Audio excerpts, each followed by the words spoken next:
Tom from the Editors. Welcome to Contact Music. Hello, how you doing? Great, thanks. How are you?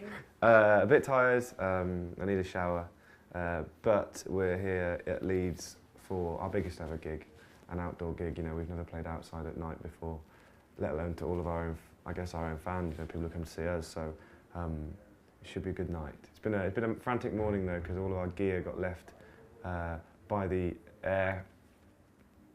the people at the airline.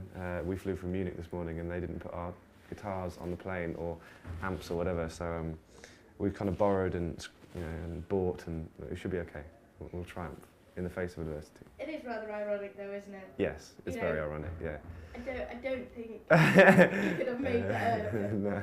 It's happened to us before actually. We went to Amsterdam, but yeah, I know it'll be okay. You know, these things are sent to test us. They are indeed.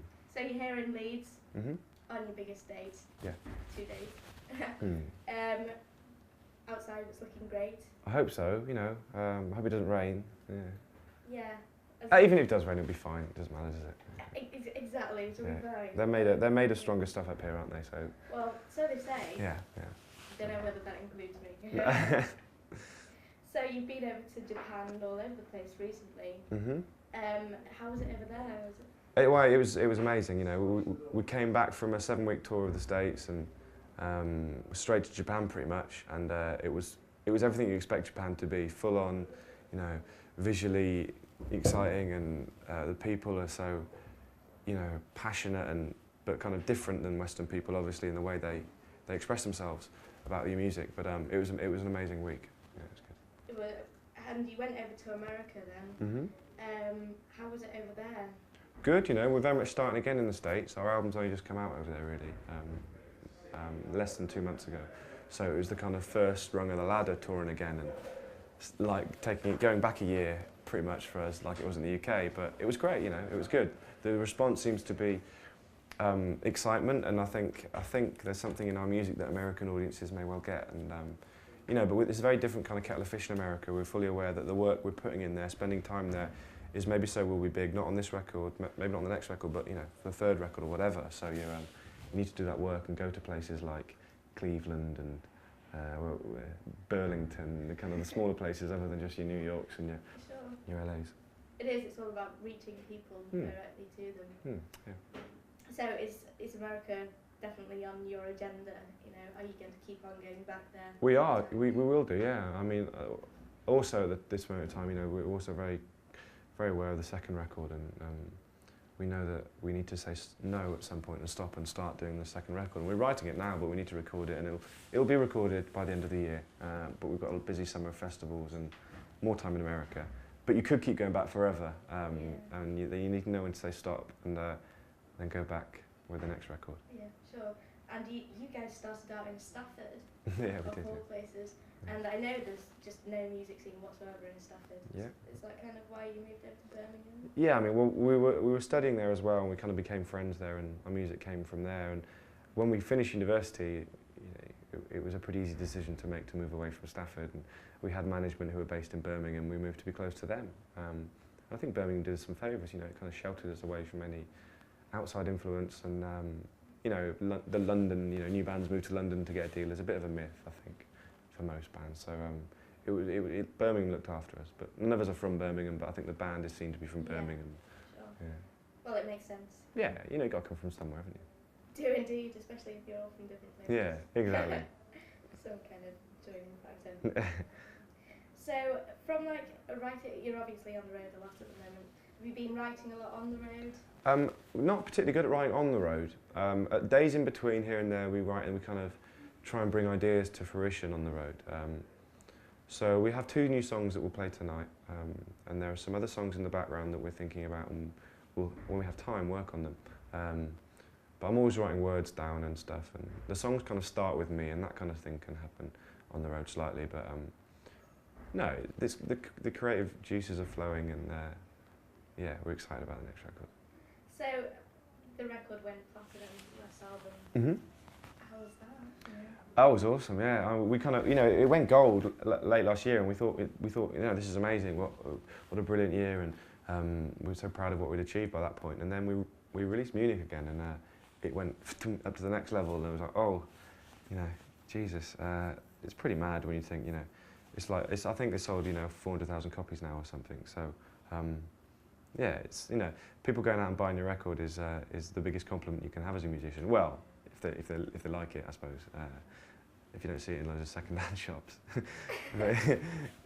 But for us, it was also weird because the way it worked, you know, most albums kind of peak at the beginning and then, you know, slowly peter off. But ours kind of, it built, you know, as word of mouth started to spread and people kind of, oh, this band Editors, I've heard the 2 singles on the radio or whatever, and I think it felt like people were deciding they liked it and went out and bought it rather than being told to like it and all buying it at the beginning, which is good for us. I think that's the best way for it because people are finding it for themselves, obviously. Yeah. And they're liking what they're doing, I hope obviously. so, yeah. So you have built what is a phenomenal live reputation. What will you like miss that kind of thing when you're going back into the studio? Definitely, yeah, definitely. It won't be long before we get itchy feet and stuff and want to play these new songs to people. But you know, that's part of being in a band. You know, I miss being in the studio at the moment now. Cause, you know, when are you going in the studio? It won't be till the end of the year. I think it'll be finished recording ideally by Christmas. But you know, there'll be the 2 months beforehand and. You know, probably 8 weeks in the studio. We don't know if we'll spread it out, but that's still pretty, you know, it's being decided at the moment actually. So yeah, we've got some festivals to do first. Sure, you're doing B this year. Yeah. You did Leeds and Reading last year, which you and Arcade Fire were like my personal. Oh wow, thank you. Oh wow. From that festival. That's good company to be in. It was in a really, really nice, like, because it was all like intense and everything. Yeah. It worked really well. Cool. Oh, so thank really you. Good. But are you doing one in Amsterdam? We've got loads. We're doing a lot of European festivals. Yeah. Music in My Head is in Amsterdam maybe. We're doing Pink Pop, I believe that's in Europe, in Amsterdam, in Holland, sorry. Yeah, loads of them. And you know, last year we did all the new bands tents and we were kind of, you know, on in the middle of the day or whatever. And a lot of these now are kind of as the sun goes down type times. Yeah. Not quite as dark as tonight, but as the sun goes down, and that can have its own kind of magical effect as well. We played at Coachella recently, and our slot then was, you know, we started and the sun was, you know, kind of red in the distance, low, and then we finished, it was dark, and it's pretty magic really sometimes. It's nice. Yeah, there's like the big crowds. Do you like playing to a big crowd? Yeah. But do you like playing like small, intimate shows? Yeah. I love that. I like that kind of connection you can have with a smaller audience. I like trying to get that connection with a bigger audience. You often fail at it, but there's something, you know, 1,000 people makes an amazing noise. Not that 200 people don't, and not that that isn't enjoyable, but I do like walking out onto stage in front of lots of people. You know, I think there's something in our music that lends itself to big spaces. You know, but we'll see. You know, we'll see how far it goes. Definitely got a very powerful sound that flows very well in those kind of circumstances. You know, you need to grow into it. You don't things happen too fast either. So you owe it to yourself to see how far you can take it, and but you don't want to go that far and be shit. So it's hard. Now is the time. Yeah, we'll see. So you all started out at uni together. Mm-hmm. When you first started the band, was it very much you shared the same opinions about it? Yeah, I think so. You know, well, we were friends first, you know, and we were drawn together as people just by thinking that we want to be mates with each other rather than other people on the course to start with. And then as time went on and we started listening to music together and bonding over certain records, you know, the band came, and I don't think we have 100% things in common. You know, there's things that we disagree on. Ed and Russ come from more of a rock background to me and Chris, say, but yeah, there's lots of things that we have in common, definitely. So you all did the same course and everything. Who got the best grades? Ed and Chris both got 2 1s. I think Ed was probably the best. Russell got 2-2, and I got a 3rd, and I didn't even know they did 3rds until I got one. I hated the course, and I hated it from about 2 weeks in. Day one. But I didn't know what else to do with myself, and I had these friends, and you know, being at university is fun, even if you're in Stafford sometimes. Even if you're there. Yeah, it was testing. Yeah. Okay, so give me one piece of advice that you guys like to adhere to, that you could pass on to somebody in a new band. A new band? Yeah. Oh, I don't know. You know,